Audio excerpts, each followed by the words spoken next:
Hello বন্ধুরা, তো কেমন আছে সবাই? তো আজকের কাহিনীতে আমাদেরকে দেখানো হয়েছে পৃথিবীতে কিছু এলিয়েন আছে আর তারা মানুষের শরীরে কিছু মনস্টার কে বন্দি করে দেয়। কারণ এই মনস্টার গুলি ছিল ওই দুনিয়ার ক্রিমিনাল, আর ক্রিমিনালদেরকে তাদের দুনিয়ায় আটকে রাখতে পারতো না, আর এই পৃথিবীর আবহাওয়াতে তারা চলাফেরা করতে পারতো না। সেই জন্যই তাদের নিজের গ্রহ থেকে মনস্টার নিয়ে এসে পৃথিবীর মানুষের শরীরে আটকে রাখতো, আর এই সব কাজ করতো দুটি রোবট। তো চলো বন্ধুরা, বেশি কথা না বলে কাহিনীটা স্টার্ট করা যাক।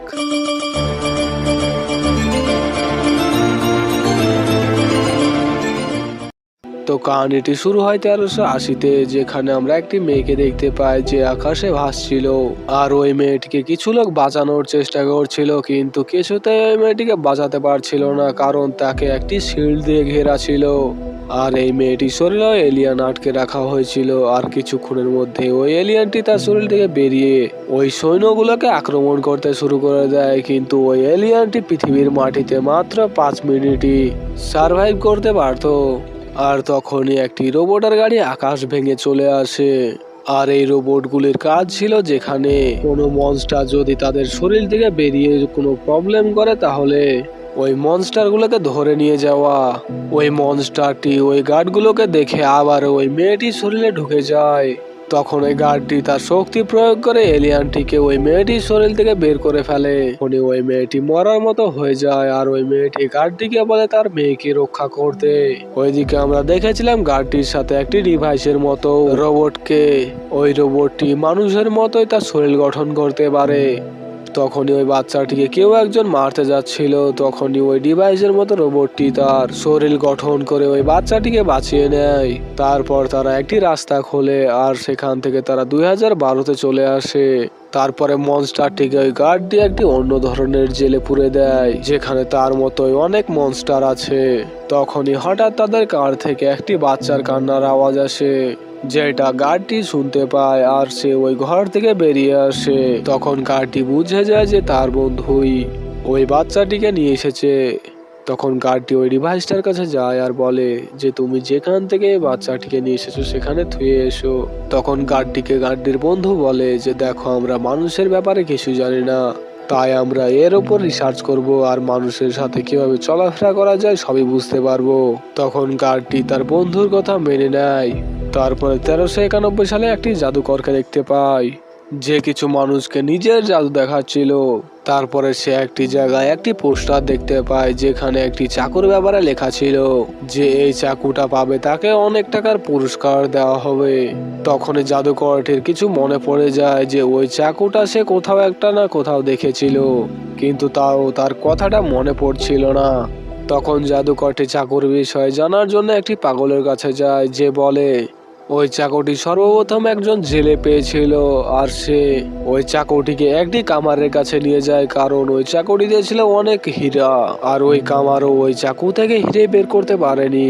তারপর একজন ওই চাকুটাকে কিনে নেয় অনেক টাকায়, আর সে নিজের কাছে রাখে। তারপরে জাদুকরটি তার পাখনাটা দিয়ে সেখানে পৌঁছে যায়, কারণ তার পাখনাটাই ছিল তার আসল জাদুর রহস্য, আর এই পাখাতে দুটি বিড়ালও থাকতো।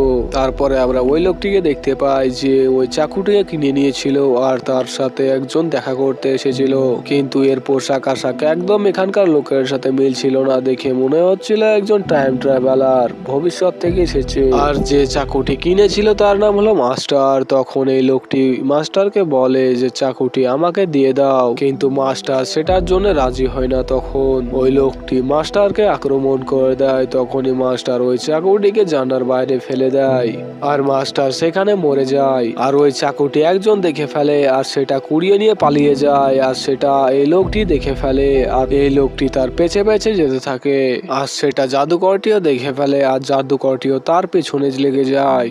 আর জাদুকরটি ওই লোকটিকে অনেক থামানোর চেষ্টা করে, কিন্তু ওই লোকটির শরীরে ছিল মনস্টারগুলি, আর ওই মনস্টারগুলি জাদুকরকে মারতে শুরু করে। আর কিছুক্ষণ লড়াই করার পর জাদুকরটি একটি স্পেসশিপ দেখতে পায়, আর ওই স্পেসশিপটার কাছে যেতে দেখে সেখান থেকে একটি মেয়েকে চলে যেতে। তারপরে আমরা আবারও 2022 সালে চলে আসি, যেখানে আমরা গার্ডের সাথে আমরা ওই বাচ্চা মেয়েটিকে দেখতে পাই যে অনেক বড় হয়ে গেছে, আর এই মেয়েটির নাম ছিল অ্যান। মেয়েটি তার স্কুলের বন্ধুদেরকে তার বাবার নামে কিছু বলেছিল যে তার বাবা রবট, এইসবের জন্য তাদের প্রিন্সিপাল অ্যানের ফাদারকে ডেকে অ্যানকে ট্রিটমেন্ট করানোর জন্য বলে, কারণ তার বাবার নামে আলতু ফালতু কথা রব করছিল যে তার বাবা একজন রবট আর সে অন্য গ্রহ থেকে এসেছে, এইসব কথাই বলছিল। তারপরে ওই স্কুল থেকে গার্ড আর অ্যান বাড়ি চলে যায়, আর বাড়ি যেতে যেতে তাদের গাড়িতে তার ছোট মোবাইলটি রেখে যায়, কারণ তাদের আর একটা যে ছোট্ট রোবট আছে ওই রোবটটার কথা শোনার জন্য। আসলে গার্ডটি অ্যানকে ওই ছোট্ট রোবটটির কথা বলেছিল না, কিন্তু ওই ছোট্ট রোবটটির অনেকবার সে কণ্ঠ শুনেছে, সেই কথাটাই বলে। তারপরে গার্ডকে আমরা দেখতে পাই যে তার গাড়িতে বসেছিল, তখনই একটি এমার্জেন্সি অ্যালার্ম বাজে আর বলে যে 107 জন মনস্টারকে পাঠানো হবে পৃথিবীতে। আর সেই সব কথা সবই শুনতে পারছিল অ্যান। তখন অ্যান রাত্রে যায় আর ওই গার্ডটির বন্ধুর সাথে কথা বলার চেষ্টা করে, কিন্তু ওই ছোট্ট রোবটটি কোনো মতেই তার সাথে কথা বলছিল না। তখন অ্যান তার মোবাইলটা নিয়ে আসার জন্য গেট খুলে গাড়ির মধ্যে ঢুকে যায়, আর সে তার মোবাইল তুলতে দেখতে পায় আর একটা ছোট্ট জেলখানা দেখতে পায় যেখানে কিছু মনস্টারকে রাখা হয়েছে। তখনই ওই ছোট্ট রোবটটি সেখান থেকে বেরিয়ে চলে আসে। তারপরে অ্যান ওই রোবটটিকে দেখে খুবই খুশি হয় আর তাকে উল্টো পাল্টা প্রশ্ন করতে শুরু করে। তখন গার্ডের বন্ধু অ্যানের কথা উত্তর না দিতে পেরে অ্যানকে বলে তারা তাদের কাজের জন্য কখনো ভবিষ্যতেও যেতে হয়, আবার তাদেরকে অতীতও ট্রাভেল করতে হয়, আর অ্যানাকেও তারা অতীত থেকে নিয়ে আসে সেটাই বলে।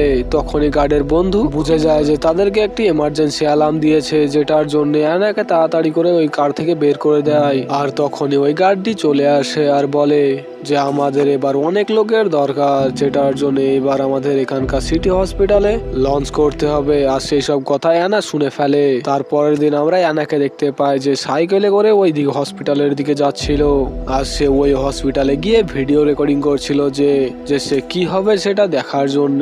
ওইদিকে অ্যানা ভিডিও রেকর্ডিং করতে করতে দেখে তারা সবাই আকাশের দিকে তাকাচ্ছে, আর অ্যানাও সেই দিকে তাকাতে দেখতে পায় তারা একটি স্পেসশিপ, আর আমরা দেখি ওই স্পেসশিপ থেকে একটি পাথরের টুকরো হসপিটালের মধ্যে পড়তে, আর ওই পাথরটি একটি গোল্ডেন ফুলের কলির মতো কিছুক্ষণের মধ্যে হয়ে যায়, যেটার মধ্যে থেকে একটি অদ্ভুত আকারের জিনিস বেরোয়। আর ওই জিনিসটার মাধ্যমেই ওই পৃথিবীর মনস্টার গুলিকে মানুষের শরীরে আটকাতে শুরু করে, আর দেখতে দেখতে প্রতিটা মানুষের শরীরেই আটকে দেয়। কিন্তু এই মানুষগুলি এই ঘটনাটির সাথে সাথেই ভুলে যেত, তারা বুঝতে পারতো না যে এখন কি হলো, তাদেরকে যে কোনো এলিয়ানে এখন আক্রমণ করেছিল, এই সব কথা কিছুই তাদের মনে থাকে না।